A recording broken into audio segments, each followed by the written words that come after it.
Quel impact aura l'épidémie de nouveau coronavirus en Europe et sur la production de médicaments? Car il faut le savoir, les principes actifs, composants essentiels des médicaments, sont produits en grande partie en Asie, en Chine notamment. En France, l'Académie de pharmacie s'inquiète de potentielles ruptures dans la chaîne d'approvisionnement. On fait le point sur Euronews avec d'abord ce premier chiffre, 3000, c'est le nombre de sites de production de principes actifs qui existent en Chine selon l'Académie de pharmacie. Impossible néanmoins de savoir pour l'heure combien tourne au ralenti à cause de l'épidémie de nouveau coronavirus. Ce qui est sûr, c'est que l'Europe est très dépendante de cette partie du monde, puisque vous le voyez, 60% des principes actifs qui sont utilisés en Europe sont importés depuis l'Asie, notamment depuis la Chine et l'Inde, qui sont les principaux fournisseurs des Européens.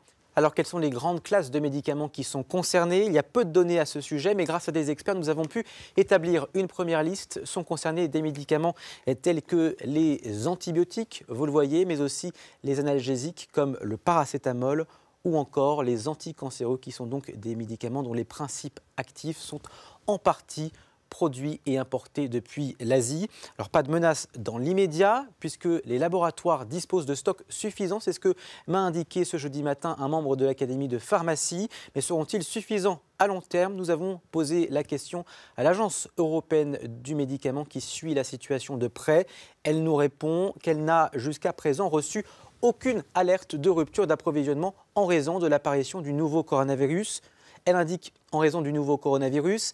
Elle indique également avoir écrit aux associations de l'industrie pharmaceutique de l'Union européenne pour demander leur coopération afin de sensibiliser leurs membres, mais aussi pour leur rappeler leur obligation de signaler toute éventuelle pénurie aux autorités de l'Union européenne. La situation actuelle met donc au jour une dépendance de l'Europe vis-à-vis de la Chine. Pour en parler, Vincent Touraille, vous êtes président du syndicat sectoriel représentatif d'acteurs de la chimie SICOS. Vous êtes également membre de l'organisation France Chimie qui représente également des acteurs de la chimie en France et qui exerce des actions de lobbying au niveau européen. Revenons aussi sur les raisons qui ont poussé à toutes ces délocalisations dans des pays comme la Chine ou l'Inde. Ce sont des raisons de coût. Des raisons économiques principalement sur ces 20 dernières années. Il faut savoir que beaucoup de produits, et là je parle des matières premières et des regulatory starting materials, sont partis en Chine parce que les coûts concernant l'environnement, tout ce qui est déchets et difficulté de fabriquer les produits, cette chimie un petit peu plus lourde a été transférée en Asie où les principes de précaution étaient moindres.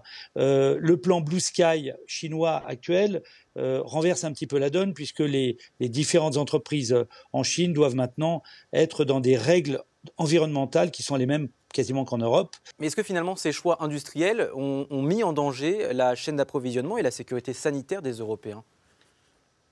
Je crois que la plupart des Européens sont capables de fabriquer la plupart des produits et ils ont réduit leur capacité de fabrication.